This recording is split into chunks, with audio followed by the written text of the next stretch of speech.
इस युद्ध में ईरान अपनी ऐसी नई मिसाइल से हमले कर रहा है जो अमेरिका और इजराइल के एयर डिफेंस सिस्टम्स को चकमा दे रही है।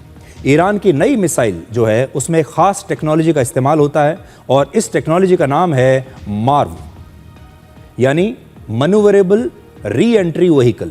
और इस टेक्नोलॉजी से लैस मिसाइल्स हमले से ठीक पहले जिग जैग पैटर्न में हमला करती है, यानी किसी एडवांस्ड एयर डिफेंस सिस्टम के लिए भी इस मिसाइल की दिशा का अनुमान लगाना और उसे ट्रैक करना या मार गिराना बहुत मुश्किल होता है। और ईरान के पास ऐसी एक या दो नहीं बल्कि तीन मिसाइल्स हैं। और ये है, एक मिसाइल का नाम है इमाद मिसाइल, दूसरी है फतह 1 मिसाइल और तीसरी है खुर्रम शहर 4 मिसाइल। इन मिसाइल्स के सबसे ऊपरी हिस्से में छोटे छोटे फिन्स और कंट्रोल सिस्टम लगे होते हैं जो इसे हमले से ठीक पहले दिशा बदलने में मदद करते हैं। अब सवाल यह है कि यह टेक्नोलॉजी इतनी खतरनाक क्यों है? दुनिया के ज़्यादातर एयर डिफेंस सिस्टम्स को ऐसी मिसाइल्स को मार गिराने के लिए डिज़ाइन किया गया है जो एक सीधी लाइन में उड़ते हुए हमला करती हैं। बैलिस्टिक मिसाइल्स आसमान में एक सीधी डायरेक्शन में जाकर अंतरिक्ष तक जाती हैं और फिर वहां से सीधे अपने लक्ष्य पर गिरकर हमला करती हैं, लेकिन वो सीधे आती हैं। जब तक एयर डिफेंस सिस्टम की इंटरसेप्टर मिसाइल्स इस नई टेक्नोलॉजी वाली मिसाइल का पता नहीं लगाती, तब तक वो अपनी दिशा बदलकर ऐसे ही चकमा देती रहेंगी।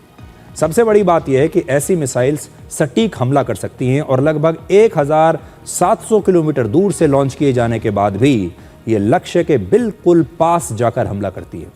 और ऐसी मिसाइल्स समुद्र में चल रहे किसी वॉरशिप पर भी हमला कर सकती हैं, क्योंकि ये लक्ष्य की लोकेशन के हिसाब से अपने रास्ते में लगातार बदलाव कर सकती है। ईरान युद्ध में आज का सबसे बड़ा सवाल यह है कि ईरान कमज़ोर पड़ रहा है या फिर और ज़्यादा खतरनाक हो रहा है। अमेरिका का दावा है कि युद्ध के 33 दिनों में ईरान के मिसाइल हमले 90% तक कम हो चुके हैं और ड्रोन हमले 73% कम हो गए हैं और अमेरिका इसे अपनी जीत मानता है। लेकिन असल में ईरान ने अपनी रणनीति बदल दी है। अब वो अपनी मिसाइल से ज़्यादा स्मार्ट तरीके से हमले कर रहा है, यानी अब वो अपनी मिसाइल्स को बर्बाद नहीं कर रहा। जहां ज़रूरत है वहीं मिसाइल्स के हमले कर रहा है और यही वजह है कि ईरान के हमलों में करीब 40% एयर डिफेंस सिस्टम को चकमा देने में सफल हो रहे हैं। यानी 40% मिसाइल जो हैं ईरान की और ड्रोन, वो एयर डिफेंस सिस्टम्स को अमेरिका के चकमा दे रहे हैं और यही ईरान की नई रणनीति है। लेकिन अमेरिका और इजराइल ने अपनी रणनीति में अब भी कोई बदलाव नहीं किया। वो अब भी अपनी महंगी एयर डिफेंस सिस्टम की मिसाइल्स का तेजी से इस्तेमाल कर रहे हैं, जबकि ईरान का दावा है कि उसके पास अब भी बड़ी संख्या में मिसाइल्स अंडरग्राउंड सैन्य ठिकानों में मौजूद हैं जिन्हें एयर स्ट्राइक से खत्म करना बहुत मुश्किल है। लेकिन अगर अमेरिका और इजराइल ने अपनी रणनीति में बदलाव नहीं किया तो ऐसा भी समय आ सकता है जब अमेरिका के एयर डिफेंस सिस्टम के पास इंटरसेप्ट करने के लिए कोई मिसाइल ही ना बचे।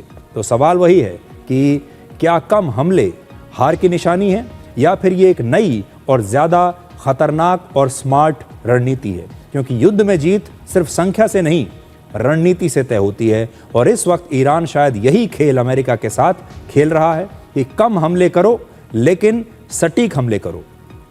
तो जो बड़ा अंतर आप देखेंगे दोनों में वो ये है कि अमेरिका ने पहले से ही अपनी पूरी ताकत इस युद्ध में झोंक दी। जो भी उसके पास बड़ी बड़ी मिसाइल्स थी, जितनी भी ताकत थी, शक्ति थी, जो बेहतरीन उसके पास फाइटर जेट्स थे, वॉरशिप्स थे, सब के सब पहले दिन से लगा दिए। और ईरान ने ऐसा नहीं किया।